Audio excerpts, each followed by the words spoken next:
चलिए स्टार्ट करते हैं हमारा टॉपिक। पिछली क्लास में हम ब्लड प्रेशर के बारे में स्टडी कर रहे थे। लास्ट क्लास में हमारा टॉपिक जो हम पढ़ रहे थे वो था ब्लड प्रेशर। तो हम ब्लड प्रेशर के बारे में स्टडी कर रहे थे। ब्लड प्रेशर के बारे में हमने ये पढ़ा कि ब्लड के द्वारा आर्टरीज की वॉल पर प्रेशर लगाया जाता है, उसे सिंपली हम ब्लड प्रेशर कहते हैं। और जो नॉर्मल ब्लड प्रेशर होता है वो कितना होता है? तो नॉर्मल ब्लड प्रेशर होता है 120 और 80। 120 तो जो है वो सिस्टोलिक प्रेशर होता है और 80 जो है वो क्या होता है? डायस्टोलिक प्रेशर होता है। तो एक सिस्टोलिक प्रेशर होता है और दूसरा डायस्टोलिक प्रेशर होता है। ये तो हमारे पास सिस्टोलिक प्रेशर है और ये डायस्टोलिक प्रेशर है। तो कॉन्ट्रैक्शन वाला ब्लड प्रेशर 120 है और दूसरा जो है वो कितना है? 80 mm of Hg।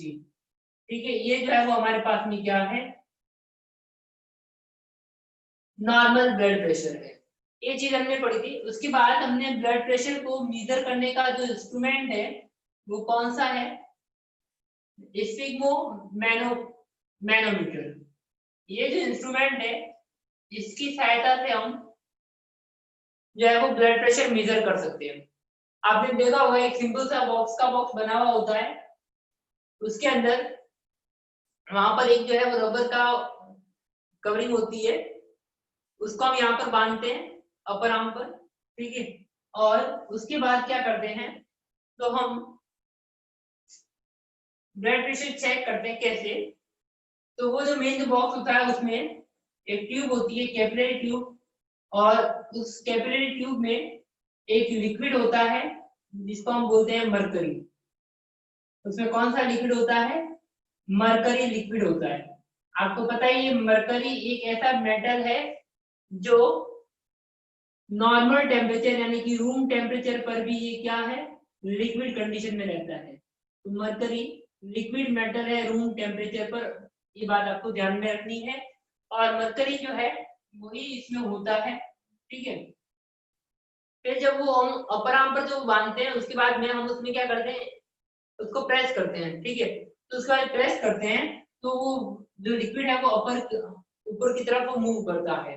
और जब वो मूव करता है उसके बाद हमें एक लिमिट तक जाने के बाद वहां पर क्या होता है कि हार्ट बीट बंद हो जाती है।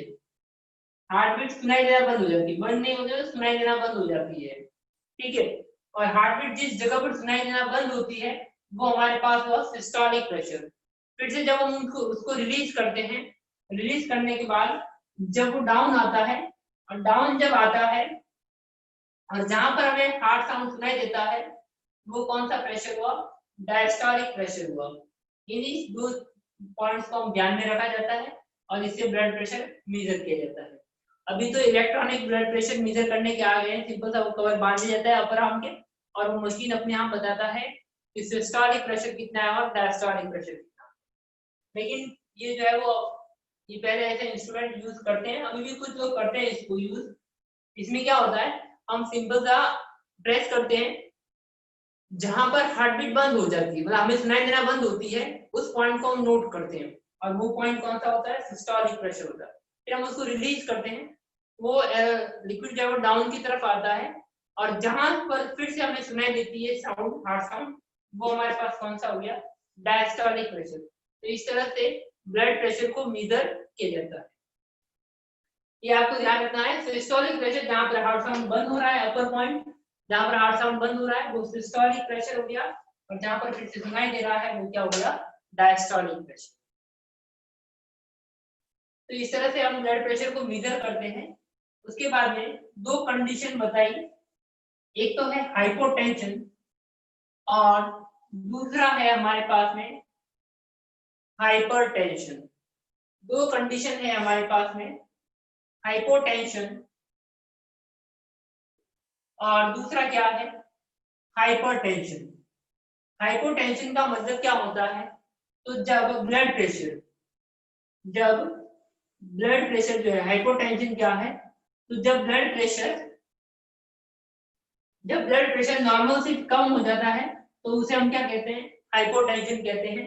जैसे सिंपल सा यहाँ पर कितना है, 90-60 जब हो जाता है तो ये हाइपोटेंशन है। और दूसरा है हाइपरटेंशन। तो हाइपरटेंशन क्या है? जब प्रेशर ज्यादा हो जाता है, यानी कि 140-90 हो जाता है, तो ये हाइपरटेंशन कहलाता है। दोनों ही कंडीशंस में प्रॉब्लम होती है, ठीक है। और हाइपरटेंशन ज्यादा जो है वो प्रॉब्लम करता है। ये सिंपल सा किसको अफेक्ट करता है? तो हार्ट को अफेक्ट करता है, किडनी को अफेक्ट करता है और ब्रेन को अफेक्ट करता है। ब्लड प्रेशर के डेविएशन, नॉर्मल ब्लड प्रेशर से डेविएशन होने का कारण क्या है? तो वो कारण डिपेंड करता है अमाउंट ऑफ ब्लड वॉल्यूम पर, कि ब्लड वॉल्यूम कैसा है। आर्टरीज या वेन्स जो है वो वहां पर क्या है, सही से काम कर रहा है या नहीं कर रहा है, या आर्टरीज की वॉल जो है उसमें कोई इन्फेक्शन या इन्फ्लेमेशन तो नहीं है। दूसरी चीज है कि आर्टरीज में कोई डिपोजिशन तो नहीं है। अगर कोई डिपोजिशन हो जाता है, ब्लॉक हो जाती है, तब भी वहां पर ब्लड प्रेशर बढ़ जाता है। आर्टरीज की वॉल जो है वो हार्ड हो जाती है, तब भी वहां पर क्या हो जाएगा? ब्लड प्रेशर बढ़ जाएगा। तो इसके कई रीजन है। मेन रीजन मैंने आपको बताया कि एक तो ब्लड वॉल्यूम का डिफरेंस आ जाना, ब्लड वॉल्यूम कम ज्यादा हो जाना। दूसरी चीज है कि आर्टरीज मतलब ब्लड सप्लाई प्रॉपर नहीं हो रहा है, जैसे कि आर्टरीज की वॉल क्या हो गई है, हार्ड हो गई है, या फिर आर्टरीज में कुछ डिपॉजिट हो गए हैं, जिसके कारण वो उसका ल्यूमन क्या हो गया, कम हो गया है। तो ये सारी चीजें हैं जो किसके लिए रेस्पॉन्सिबल है? हाइपरटेंशन के लिए रेस्पॉन्सिबल है। हार्ट, किडनी, ब्रेन को ये अफेक्ट करता है हाइपरटेंशन। हाइपरटेंशन में कभी कभार जो है वो डेथ भी हो सकती है, ठीक है। ये बात आपको ध्यान में रखनी है। तो ये बहुत नॉर्मल सी चीज है हाइपरटेंशन। ये तीनों चीज ध्यान में रखनी है, और इसके डेविएशन किन कारण आते हैं वो मैंने आपको बता दिए। तो ये इस तरह से आपको ब्लड प्रेशर के बारे में जानकारी रखनी है कि हाइपरटेंशन क्या होता है और हाइपोटेंशन क्या होता है, नॉर्मल से डेविएशन। ठीक है। डेविएशन के रीजन क्या क्या लिखोगे? तो आप लिखोगे blood volume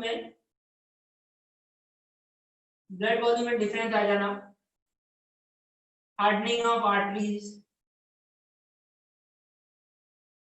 blockage of arteries,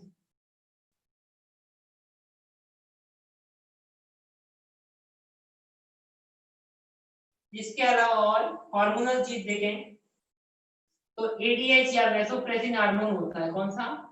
ADH और वैसोप्रेसिन हार्मोन। ये हार्मोन पिट्यूटरी ग्लैंड से रिलीज होता है। मैं आपको ग्लैंड जब पढ़ाऊंगा तब अच्छे से बताऊंगा इस हार्मोन के बारे में डिटेल में।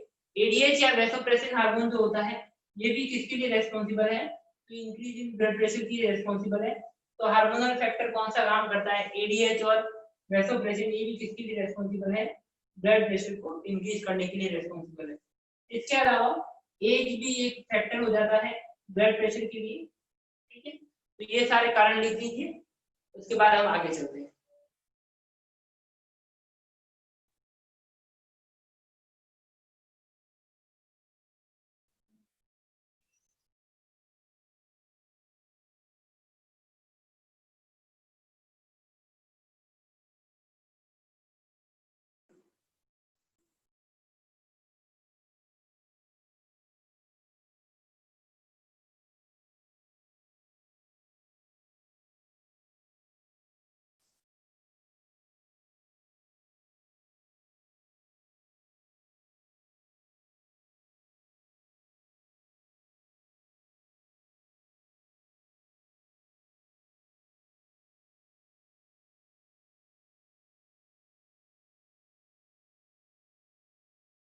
अब हम पढ़ते हैं आगे हार्ट डिजीज। हार्ट डिजीज की बात करें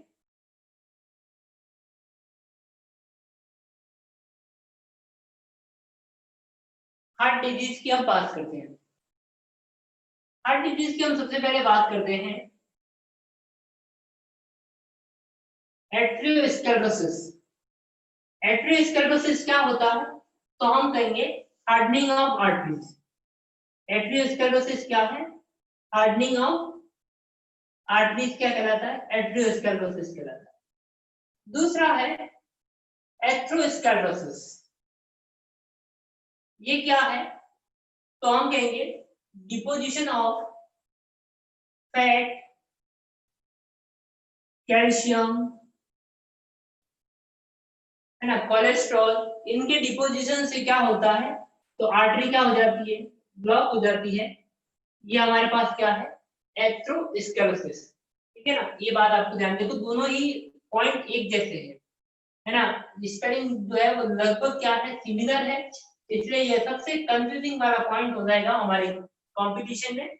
एक तो हार्डनिंग ऑफ आर्टरीज दिया हुआ है एथेरोस्क्लेरोसिस, और एथेरोस्क्लेरोसिस क्या दिया हुआ है? डिपोजिशन ऑफ फैट, कैल्शियम और कोलेस्ट्रॉल ब्लड वेसल्स के अंदर, तो क्या कहलाता है? एथेरोस्क्लेरोसिस कहलाता है। ये बात आपको ध्यान में रखनी है। आगे चलते हैं नेक्स्ट, एंजाइना पेक्टोरिस। एंजाइना क्या है? तो एंजाइना क्या होता है? Chest pain. क्या होना? चेस्ट पेन होना क्या है? Angina pectoris. चेस्ट पेन की वजह से होता है, तो ब्लड की सप्लाई, या हम कहें ऑक्सीजन सप्लाई जब प्रॉपर नहीं हो पाती है, तो क्या होता है? ब्लड सप्लाई प्रॉपर नहीं हो पाती है, तो ये ऐसा चेस्ट में पेन होता है, जिसे क्या कहते हैं? एंजाइना पेक्टोरिस कहते हैं। इसको चेस्ट पेन से ध्यान रखोगे। एंजाइना जो है वो कॉमनली क्या होती है? मिडिल एज और एडल्ट जो लोग होते हैं उनमें जो है वो एंजाइना डिजीज होती है, और इसमें चेस्ट पेन होता है, फिर धीरे धीरे वो पेन बढ़ता हुआ लेफ्ट हैंड तक आ जाता है, लेफ्ट लेन। ठीक है, तो फिंगर्स तक वो पहुंच जाता है पेन धीरे धीरे बढ़ते हुए। ठीक है, उसे हम क्या कहते हैं? एंजाइना पेक्टोरिस कहते हैं। तो उसके बाद में हम बात करते हैं हार्ट अटैक की। हार्ट अटैक क्या है? तो आपको मालूम है हार्ट अटैक? हार्ट अटैक का मतलब होता है कि हार्ट की मसल्स का डैमेज हो जाना। हार्ट मसल्स का डैमेज हो जाना क्या कहलाता है? Heart attack. हार्ट अटैक क्या है? तो हार्ट की मसल्स का डैमेज हो जाना क्या कहलाता है? हार्ट अटैक कहलाता है। हार्ट अटैक में क्या होता है? तो हार्ट की मसल्स क्या हो जाती है? डैमेज हो जाती है। क्यों? कारण क्या है? तो due to inadequate blood supply, blood supply जो है वो वहां पर क्या है? सही से नहीं हो पाती है, जिसके कारण हार्ट की मसल्स क्या हो जाती है? डैमेज हो जाती है। इसे मायोकार्डियल इंफ्रेक्शन भी कहते हैं। ठीक है, तो ये बात आपको ध्यान में रखनी है हार्ट अटैक के बारे में, कि हार्ट अटैक में क्या होता है? तो हार्ट अटैक में हार्ट की मसल्स क्या हो जाती है? डैमेज हो जाती है। उसके बाद हार्ट अटैक के बाद आते हैं हम कार्डियक अरेस्ट पर। किस पे आते हैं? कार्डियक अरेस्ट पर। कार्डियक अरेस्ट क्या होता है? तो कार्डियक अरेस्ट क्या है? तो कार्डियक अरेस्ट एक ऐसी डिजीज है जिसमें क्या होती है? हार्ट बीट ही पूरा क्या हो जाता है? बंद हो जाता है। ठीक है, हार्ट बीट कौन सी डिजीज में बंद होता है? तो आप कहोगे cardiac arrest. Heart failure, heart attack में हार्ट बीट बंद नहीं होता है। हार्ट बीट बंद किसमें हो जाता है? कार्डियक अरेस्ट में। इलेक्ट्रोकार्डियोग्राफ जो है वहां पर उसमें साउंड आना बिल्कुल बंद। जनरली कैसा साउंड आता है इलेक्ट्रोकार्डियोग्राफ में? पी पी पी साउंड आता है। एकदम से वो लाइन जो है वो सीधी स्ट्रेट बन जाती है। लाइन टेढ़ी टेढ़ी जो बनती है वो सीधी क्या हो जाती है? स्ट्रेट हो जाती है। तो सिंपल सा क्या है? कार्डियक अरेस्ट है। तो कार्डियक अरेस्ट में हार्ट बीट बंद होती है। हार्ट फेलियर, हार्ट अटैक, इसमें सब क्या होता है? ये सब इनएडिक्वेट ब्लड सप्लाई, इनएडिक्वेट ऑक्सीजन सप्लाई, इनके कारण क्या होते हैं? हार्ट अटैक, हार्ट फेलियर, ये सारी चीजें। हार्ट बीट बंद किसमें होगी? तो आपको ध्यान रखना है कार्डियक अरेस्ट। लिख लीजिए इनको, फिर आगे चलते हैं।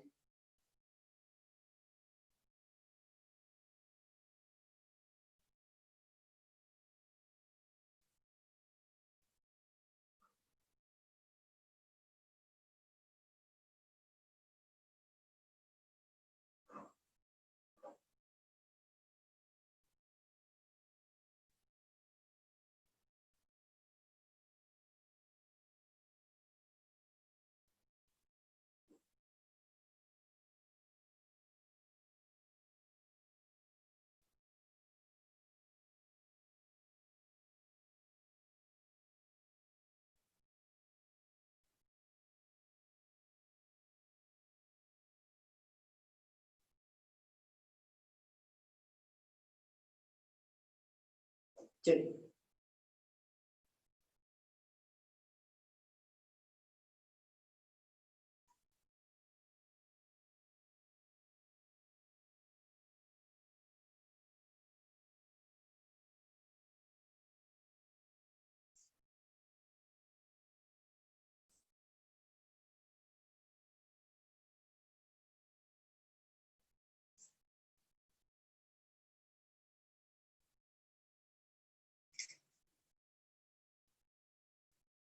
नेक्स्ट है एंजियोग्राफी। एंजियोग्राफी क्या होता है? तो एंजियोग्राफी होता है एक्सरे इमेज इसकी ब्लड वेसल्स की जो ब्लॉक हुई है वो क्या कहलाता है? एंजियोग्राफी कहलाता है ना। जो ब्लॉकेज जो है ब्लड वेसल्स में उसका जब हम एक्सरे इमेज निकालते हैं तो उसे हम क्या कहेंगे? एंजियोग्राफी कहेंगे। एंजियोग्राफी क्या हुआ? तो जो ब्लड वेसल में जो ब्लॉकेज है उसकी जब हम एक्सरे निकालते हैं तो उसे हम एंजियोग्राफी कहते हैं। उसके बाद आता है एंजियोप्लास्टी। एंजियोप्लास्टी क्या होता है? तो एंजियोप्लास्टी में क्या किया जाता है कि जो ब्लॉकेज होता है उसको हटाने के लिए सिंपल सा क्या करते हैं? स्टेंट का यूज करते हैं। ये क्या होता है? तो एक स्टेनलेस स्टील का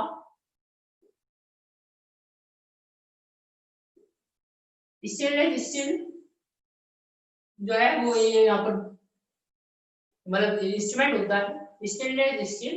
ये जो है वो यूज किया जाता है सिंपल सा किसके लिए? उस ब्लॉकेज को बंद करने के लिए, हटाने के लिए स्टेनलेस स्टील का बना होता है।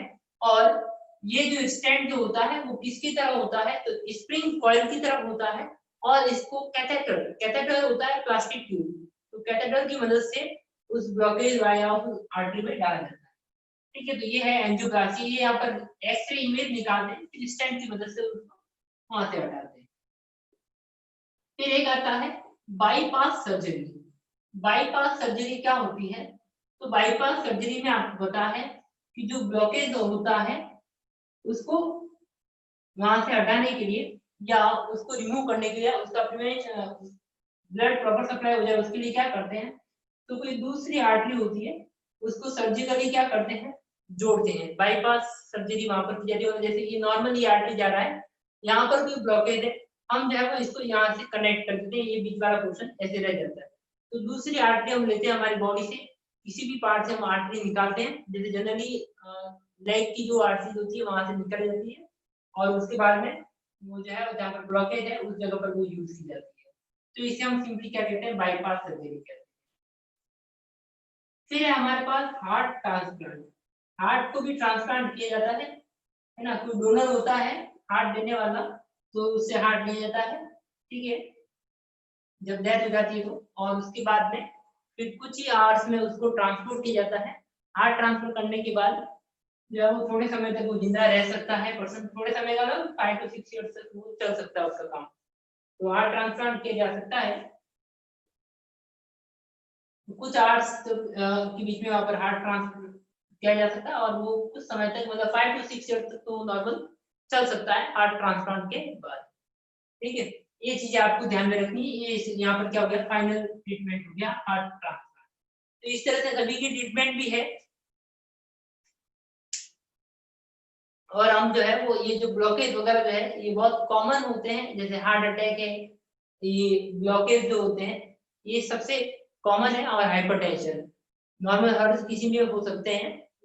तो इसके लिए ये सारे डिजीज है और ये इसके प्रिवेंशन क्योर वगैरह सब यहाँ पर अवेलेबल है। लिख लो इसको, इनको ध्यान में रखना है, कोई भी क्वेश्चन आ सकता है। और आपको एक पॉइंट बता देता हूँ लास्ट कि ब्लड वेस्कुलर सिस्टम की स्टडी क्या कहलाती है? तो एंजियोलॉजी कहलाती है। क्या कहलाती है? ब्लड वेस्कुलर सिस्टम की स्टडी एंजियोलॉजी कहलाती है। ब्लड वेस्कुलर सिस्टम की स्टडी एंजियोलॉजी कहलाती है। और एंजियोलॉजी के फादर है William Harvey. William Harvey.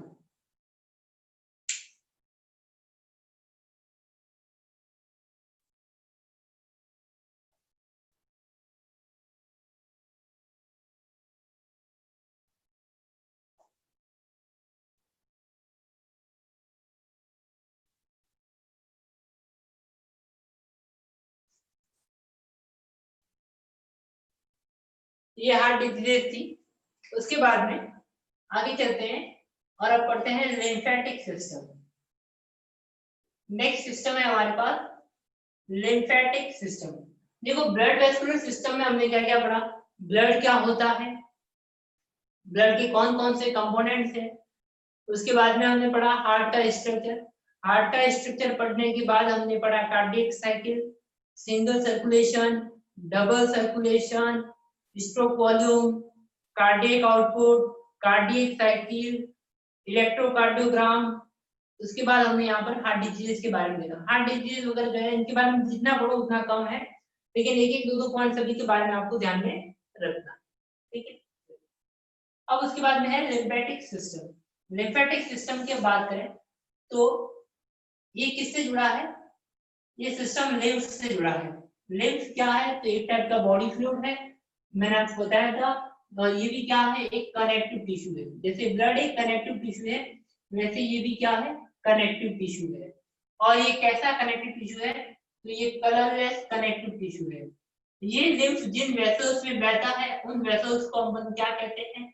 Lymph vessels बोलते हैं। जिन वेसल्स में ये फ्लो करता है लिम्फ, उन वेसल्स को अपन क्या कहते हैं? लिम्फ वेसल्स कहते हैं। तो लिम्फ के बारे में ध्यान रखना है, कलरलेस कनेक्टिव टिश्यू। लिम्फ के कंपोजिशन की बात करें, लिम्फ के अगर हम कंपोजिशन की बात करें तो same of blood, same composition होता है किसकी तरह? ब्लड की तरह, same composition as blood, except blood में की तरह ही इसका कंपोजिशन होता है कुछ चीजों को छोड़कर। कुछ चीजें कौन कौन सी? एक तो इसमें आरबीसी नहीं होते, प्लेटलेट्स नहीं होते, एंड सम प्लाज्मा प्रोटीन। और कुछ प्लाज्मा प्रोटीन नहीं होते, सारे प्लाज्मा प्रोटीन नहीं, कुछ प्लाज्मा प्रोटीन इसमें नहीं होते लिम्फ के अंदर। ये बात आपको ध्यान में रखनी है। इसका लिम्फ का कंपोजिशन और ब्लड का कंपोजिशन क्या होता है? ऑलमोस्ट सिमिलर होता है। इसमें एक तो आरबीसी नहीं होता है, इसी कारण से तो ये क्या है? कलरलेस है, ठीक है। तो आरबीसी नहीं होता है लिम्फ में, प्लेटलेट्स नहीं होते हैं लिम्फ में, और कुछ प्लाज्मा प्रोटीन नहीं होते हैं, जैसे फिब्रिनोजन है, एल्बुमिन है, ये वाले प्रोटीन जो है वो इसमें नहीं होते हैं। सारे प्रोटीन, कुछ प्रोटीन नहीं होते प्लाज्मा के, आरबीसी और प्लेटलेट्स नहीं होते हैं, बाकी सारा कंपोजिशन सिमिलर है किसकी तरह? ब्लड की तरह। तो लिम्फ और ब्लड दोनों क्या है हमारे पास में? बॉडी फ्लूइड्स है, दोनों स्पेशलाइज्ड कनेक्टिव टिश्यू है, और कंपोजिशन में थोड़ा सा डिफरेंस है, ये बात आपको ध्यान में रखनी है। लिम्फ जिन वेसल्स में बहता है उनको हम क्या बोलते हैं? Lymph vessels. और लिम्फ वेसल्स मिलके कौन सा सिस्टम बनाते हैं?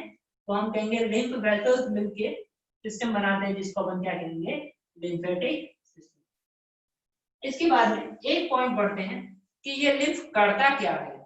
लिम्फ क्या करता है? तो लिम्फ क्या करता है? टिश्यूज और ब्लड के बीच में कनेक्टिविटी को बनाए रखता है। टिश्यू और ब्लड के बीच में कनेक्टिविटी किसके द्वारा बनाए रखी जाती है? लिम्फ के द्वारा। ब्लड से जो भी कंपोनेंट आते हैं वो लिम्फ वेसल लेता है, लिम्फ वेसल फिर उसको आगे किस पे ट्रांसफर करता है? टिश्यू में। और इंटरसेलुलर जो स्पेस होता है, जिसको हम सिंपली टिश्यू फ्लूइड कहेंगे, वो जो है वहां से भी क्या करता है? मटेरियल लेता है और किस में डालता है? ब्लड में डालता है। तो इस तरह से ये कनेक्टिविटी को बनाए रखता है किसने? ब्लड और टिश्यू के बीच में। कौन? लिम्फ। ये बात आपको ध्यान में रखनी है, ब्लड और लिम्फ टिश्यू के बीच में कनेक्टिविटी ये बनाए रखता है, ठीक है। तो ये एसेंशियल मटेरियल को भी ट्रांसपोर्ट करता है, वेस्ट मटेरियल को भी ट्रांसपोर्ट करता है। एसेंशियल सब्सटेंसेस ब्लड से टिश्यू में डाले जाते हैं, तो इधर से वेस्ट सब्सटेंस वापस किधर किए जाते हैं? ब्लड में डाले जाते हैं फिल्ट्रेशन के लिए। तो ये सारे काम आपको ध्यान में रखने हैं। लिम्फेटिक सिस्टम पूरा एक अलग से ही, जैसे ब्लड वेसल होती है उसी तरह से वहां पर क्या होती है? लिम्फ वेसल होती है, और लिम्फ वेसल मिलकर पूरा बॉडी में सिस्टम बनाती है, जिसे लिम्फेटिक सिस्टम कहते हैं। जिसे हम सिंपली क्या कहते हैं? उसे हम लिम्फेटिक सिस्टम कहते हैं। इसके अलावा हमारे पास लिम्फेटिक सिस्टम में ऑर्गन्स भी होते हैं, जिसको हम सिंपली क्या कहते हैं? यहाँ पर हम लिम्फेटिक सिस्टम के अगर ऑर्गन्स की बात करें तो lymph node, spleen, pair patches, ये सारे जो है, ये सारे क्या है? सेकेंडरी लिम्फोइड ऑर्गन भी हम इन्हें सिंपली कहते हैं। तो ये बातें आपको ध्यान में रखनी है लिम्फेटिक सिस्टम के बारे में।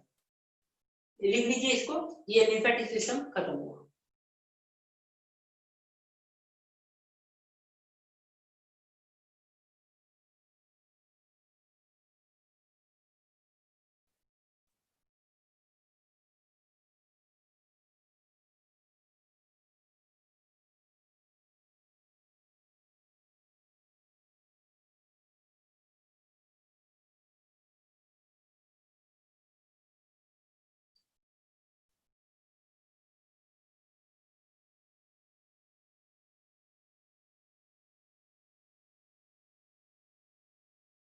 चलिए इस तरह से हमारे पास जो हार्ड जो चैप्टर था यानी कि सर्कुलेटरी सिस्टम जो पार्ट था वो कंप्लीट हुआ।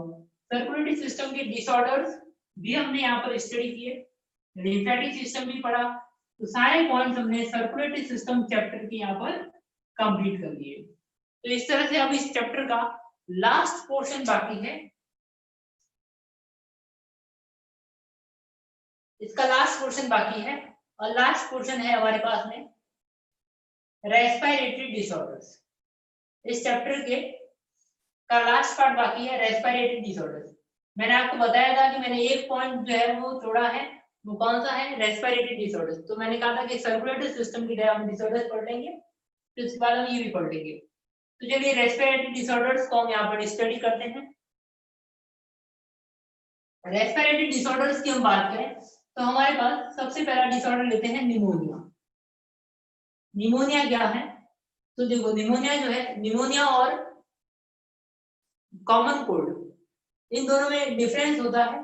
दोनों हालांकि जुड़ी हमारे रेस्पिरेशन से रिलेटेड डिजीज ही है, लेकिन दोनों में डिफरेंस होता है। निमोनिया तो जो है उसमें क्या होता है, हमारे लंग्स अफेक्ट होते हैं, जबकि कॉमन कोल्ड में हमारा रेस्पिरेटरी पाथवे अफेक्ट होता है, लंग्स तक वो नहीं पहुंचता है। कॉमन कोल्ड जो है वो राइनो वायरस से होता है, ठीक है, तो वो एक वायरल डिजीज है कॉमन कोल्ड, जो अपने आप 2-3 दिन में ठीक हो जाती है। और हम वायरल डिजीज में एंटीबायोटिक इसलिए लेते हैं ताकि कोई इन्फेक्शन ना हो, जबकि निमोनिया जो है वो किससे होती है, यह एक बैक्टीरियल डिजीज है। निमोनिया क्या है, यह एक बैक्टीरियल डिजीज है और इसमें क्या होता है, लंग्स जो है वो अफेक्टेड रहते हैं। और ये किस बैक्टीरिया से होती है, तो ये होती है स्ट्रेप्टोकोकस निमोनी बैक्टीरिया से। किस बैक्टीरिया से ये डिजीज होती है, तो ये स्ट्रेप्टोकोकस निमोनी बैक्टीरिया से ये डिजीज होती है। कौन सी, निमोनिया। इसमें क्या होता है, तो लंग्स के अंदर क्या हो जाता है, फ्लूइड बढ़ जाता है, ठीक है ना, लंग्स में क्या होता है, फ्लूइड बढ़ जाता है, तो उसे हम क्या कहते हैं, निमोनिया कहते हैं। ये बात आपको ध्यान में रखनी है। कॉमन कोल्ड और निमोनिया में फर्क क्या है, तो कॉमन कोल्ड हमारे रेस्पिरेटरी पैसेज तक ही सीमित रहता है और निमोनिया हमारे लंग्स तक पहुंचता है। यह एक बैक्टीरियल डिजीज है, जबकि कॉमन कोल्ड एक वायरल डिजीज है, ठीक है। और ये होती है स्ट्रेप्टोकोकस निमोनी से। क्या होता है, तो लंग्स के अंदर फ्लूइड बढ़ जाता है। सेकंड, नेक्स्ट है हमारे पास एम्फिसीमा। एम्फिसीमा क्या है, देखो ये क्वेश्चन कई बार पूछा जा चुका है, कई बार ये क्वेश्चन पूछा जा चुका है। एम्फिसीमा के बारे में अच्छे से ध्यान रखोगे। एम्फिसीमा कैसा डिजीज है, तो एम्फिसीमा के अंदर क्या होता है, एल्वेलाई जो होती है, एल्वेलाई जो होती है उसकी जो वॉल होती है उसमें क्या हो जाते हैं, पोर्स हो जाते हैं। तो एल्वेलाई की वॉल्स में पोर्स डेवलप हो जाते हैं। कौन सी डिजीज है वो, तो वो है एम्फिसीमा। और इसका कॉज क्या है, मेजर कॉज ऑफ एम्फिसीमा वो है सिगरेट स्मोकिंग। सिगरेट स्मोकिंग जो है वो इसका मेन कारण है। सिगरेट स्मोकिंग मेन कारण है किसका, एम्फिसीमा का। एम्फिसीमा ऐसी डिजीज है जिसमें एल्वेलाई की बॉल में क्या हो जाते हैं, पोर्स डेवलप हो जाते हैं, जिससे वहां पर क्या नहीं हो पाता है, गैसेस का एक्सचेंज प्रॉपर नहीं हो पाता। अपने को मालूम है कि गैसेस एक्सचेंज जो है वो किसके द्वारा किया जाता है, गैसेस को एक्सचेंज करने का काम किसका होता है, तो एल्वेलाई का काम होता है गैसेस एक्सचेंज करने का। तो एल्वेलाई की वॉल में अगर क्या हो जाएंगे, वहां पर पोर्स डेवलप हो जाएंगे, तो गैसेस एक्सचेंज जो है वो क्या हो जाएगा, अफेक्टेड रहेगा। और इसका कारण क्या है, सिगरेट स्मोकिंग। हम इनिशियल में सिगरेट स्मोकिंग में कोई जो है वो पोर्स वगैरह क्रिएट नहीं होते हैं और हमें मालूम भी नहीं चलता है, लेकिन जैसे जैसे एज बढ़ती है 30-35 क्रॉस करती है, ये चीजें मालूम चलने लग जाती है, ठीक है। तो ये बात आपको ध्यान में रखनी है। बायोटेक्नोलॉजी ने एक प्रोडक्ट डेवलप किया है, इसका नाम भी एक बार पूछा गया था, अल्फा-1 एंटीट्रिप्सिन।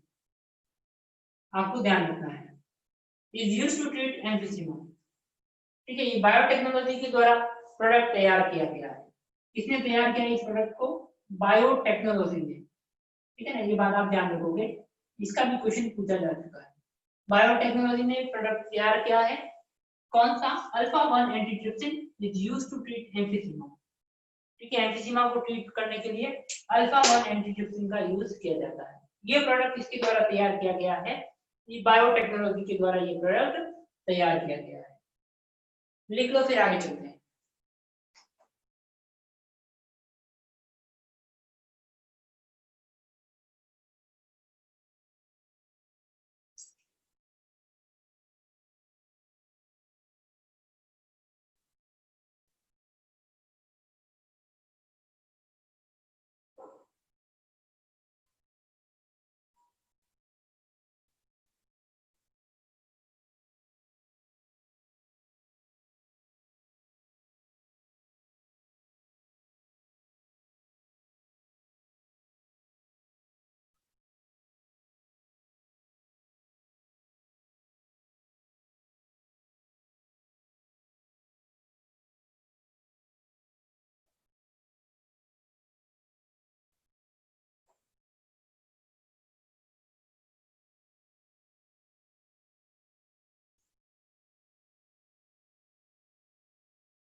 Next, bronchitis.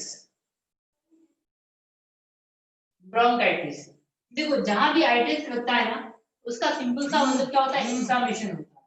क्या मतलब होता है उसका सिंपल सा? इन्फ्लामेशन, ठीक है, इन्फेक्शन। तो ब्रोंकिस में, अब यहाँ पर क्या ब्रोंकाइटिस नाम से पता चल रहा है कि ब्रोंकस में क्या होगा? इन्फेक्शन होगा, इन्फ्लामेशन होगा, तो उसे हम क्या कहेंगे? ब्रोंकाइटिस कहेंगे।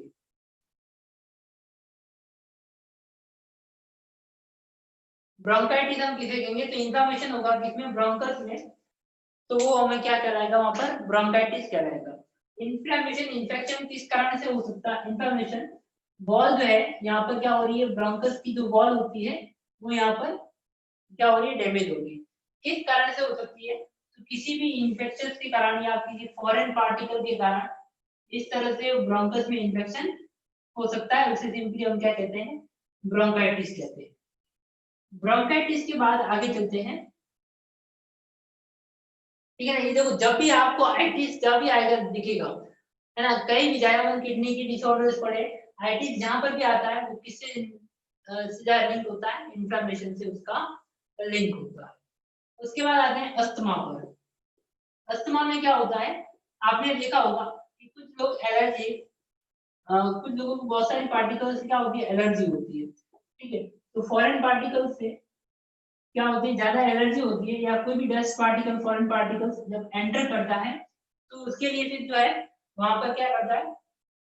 हमारी बॉडी क्या करती है? उसको बाहर फेंकने का काम करती है। और वहां पर जो ब्रोंकस जो होता है, ठीक है, उसमें से क्या होता है? वो फिर वहां पर फ्लूइड सिक्रेट करता है, तो उस तरह से वहां पर क्या हो जाता है? पूरा जो रेस्पिरेटरी पाथवे जो है वो क्या होने लग जाता है? ब्लॉक होने लग जाता है। तो इस तरह से रेस्पिरेटरी पाथवे ब्लॉक होने लग जाता है, जिससे क्या होती है? ब्रीथिंग में हमें दिक्कत होती है ना। ब्रीथिंग में क्या होती है? प्रॉब्लम होती है, ब्रीथिंग प्रॉब्लम होती है, कफ वगैरह यहाँ पर होता है। ये ध्यान रखना है सिंपल सा अस्थमा में, ठीक है। ब्रीथिंग प्रॉब्लम होती है अस्थमा में। जनरली क्या होता है? एक्सपायरेशन के समय ब्रीथिंग प्रॉब्लम होती है, एयर आसानी से बाहर नहीं निकल पाती है, ठीक है, फॉरेन पार्टिकल्स के कारण। उसके बाद एक छोटा सा पॉइंट है हाइपोक्सिया। हाइपोक्सिया क्या होता है? शॉर्टेज ऑफ ऑक्सीजन क्या कहलाता है? हाइपोक्सिया कहलाता है, शॉर्टेज ऑफ ऑक्सीजन। इतना लिख लीजिए, फिर लास्ट पॉइंट पढ़ते हैं, चैप्टर खत्म।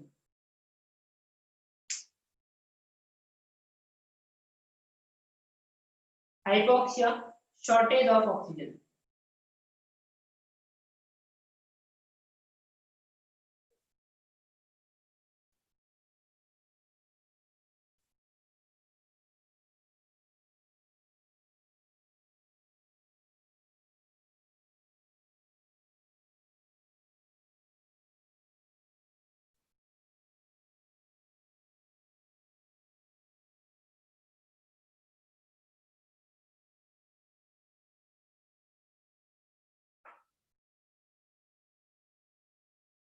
लास्ट पॉइंट हम पढ़ लेते हैं।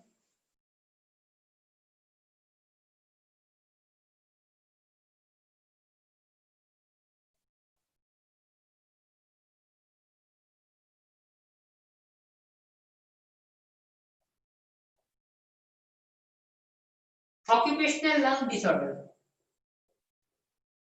Occupational lungs disorder. आपको पता है कि कुछ लोग जो है वो माइनिंग इंडस्ट्री में वर्क करते हैं, ठीक है। माइनिंग इंडस्ट्री में वर्क करने वाले लोगों में क्या होता है, रेस्पिरेटरी डिजीज बहुत कॉमन है, ठीक है। इसमें क्या होता है कि वहां से जो डस्ट पाउडर्स वगैरह जो निकलता है, सिलिका जो वगैरह होता है जिसे सिलिकोसिस बोलते हैं, सिलिका अगर डिपॉजिट हो जाता है हमारे रेस्पिरेटरी ट्रैक्ट में तो उसे हम सिलिकोसिस कहते हैं। तो इस तरह से क्या होता है, डस्ट पार्टिकल्स और जो फाइन जो पाउडर्स वगैरह निकलते हैं, ये धीरे धीरे क्या है हमारे वहां पर ब्रोंकस वगैरह में जो काम करने वाले जो लोग हैं ये माइनिंग इंडस्ट्री वगैरह में, उनके अंदर धीरे धीरे क्या होता है वो एंटर करता जाता है और वहां पर जो है उसकी जो वॉल्स वगैरह जो होती है उसको भी डैमेज करता है। वहां पर जो फाइब्रस टिश्यू होता है, ठीक है, उसको डैमेज करता है, साथ साथ में वहां पर डिपोजिशन भी हो जाता है, जिससे क्या होता है उसको थोड़े समय स्टार्टिंग में ब्रीथिंग में प्रॉब्लम होती है और धीरे धीरे पूरा रेस्पिरेटरी सिस्टम वहां पर क्या हो जाता है, डैमेज हो जाता है और अल्टीमेटली उस पर्सन की डेथ हो जाती है। तो ये माइनिंग वगैरह में इंडस्ट्री में काम करने वाले इनको बहुत केयरफुल रहना चाहिए। ये कॉमन है, ये भी ऑक्यूपेशनल लंग डिसऑर्डर। जो भी वर्क करते हैं माइनिंग इंडस्ट्री में, अगर वो प्रॉपर केयर नहीं करते अपनी तो ये डिजीज हो जाती है और डेथ भी होता, डेथ होना भी एक कॉमन है। सही प्रॉपर ट्रीटमेंट भी नहीं ले पाते हैं तो फिर वो उनकी डेथ हो जाती है, ठीक है। इसके लिए क्या होता है, तो मास्क वगैरह पहनना जरूरी होता है। जो वहाँ पर इंडस्ट्री में ऐसे माइनिंग वगैरह में काम करते हैं तो उनको प्रॉपर मास्क वगैरह वहाँ पर पहनना चाहिए ताकि क्या हो सके कि उनमें ये चीजें ना हो सके। अगर सिलिका डिपॉजिट होगा तो उसे सिलिकोसिस कहेंगे, ठीक है। ये था हमारे पास में ऑक्यूपेशनल लंग डिसऑर्डर। उसके बाद में हम क्या करते हैं, कभी कभार क्या होता है कि एकदम से हमारी ब्रीथिंग बंद हो जाती है, ठीक है। तो इसमें क्या करते हैं, आर्टिफिशियली हम उसको एयर देके जो है वो हम उसको उसके रेस्पिरेटरी सिस्टम को एक बार से चालू कर सकते हैं। सिंपली आपने देखा होगा कि हम माउथ टू माउथ भी एयर ट्रांसफर कर सकते हैं, माउथ टू माउथ भी एयर ट्रांसफर करते हैं। इसके अलावा कुछ इंस्ट्रूमेंट का यूज करके भी हम जो है वो एयर ट्रांसफर करके कुछ समय तक उसको चलाया जा सकता है या स्टार्ट किया जा सकता है, ठीक है, थोड़े समय के लिए। ये सारी दोनों चीजें हैं आपको ध्यान में रखनी है। तो रेस्पिरेटरी डिसऑर्डर्स भी पूरे किए और सर्कुलेटरी डिसऑर्डर्स भी हमने पढ़ लिए। डिसऑर्डर्स मेनली जो हमारे एनसीईआरटी में दिए हुए हैं वो अस्थमा, ब्रोंकाइटिस, निमोनिया दूसरे चैप्टर में दे रखा है लेकिन है रेस्पिरेटरी है हमारे एनसीईआरटी में, और ऑक्यूपेशनल लंग डिसऑर्डर, ये 4 हमारी चीजें दी हुई है रेस्पिरेटरी में। और सर्कुलेटरी की बात करें तो वहां पर एंजाइना दे रखा है, एथेरोस्क्लेरोसिस, आर्टेरियोस्क्लेरोसिस, ये सब किसमें दे रखे, कोरोनरी आर्टरी डिजीज में दे रखे हैं, ठीक है। और उसके बाद में heart failure, heart attack, cardiac arrest, ये 3 चीजें दे सकते हैं। तो इन सबको एक बार रीडिंग लगानी है। सिंपल से डिसऑर्डर से जो दे रखे हैं वो क्वेश्चंस यहाँ पर आते हैं। Angioplasty, angiography, bypass surgery, heart transplant, ये सब एनसीईआरटी के पॉइंट नहीं है लेकिन आपके कोर्स के पॉइंट है तो इनको भी आपको ध्यान में रखना है। कोई भी शॉर्ट क्वेश्चन इनसे पूछा जा सकता है, ठीक है। तो इस तरह से ये चैप्टर पूरा कंप्लीट हुआ रेस्पिरेटरी सिस्टम से लगाकर सर्कुलेटरी सिस्टम। कोई भी डाउट है किसी भी टॉपिक में तो पूछ सकते हो।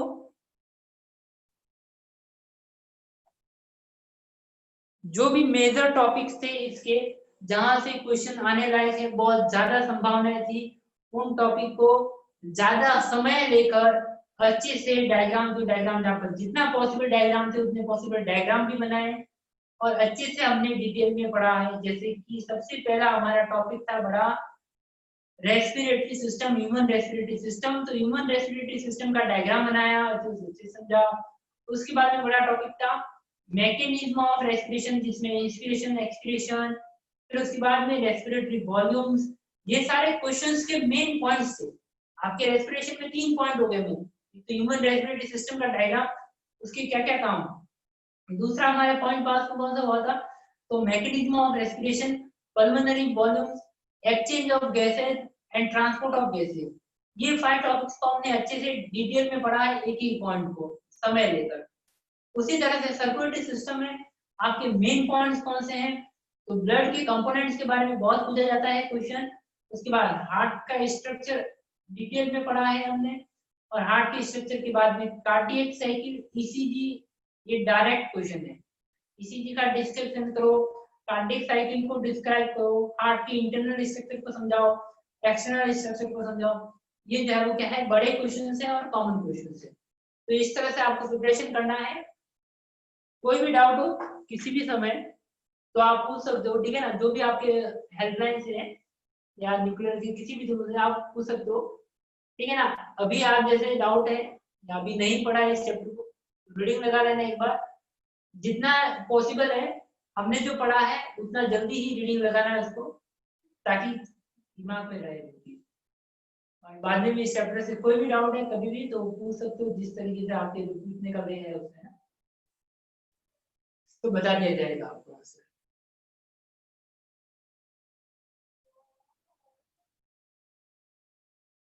चलिए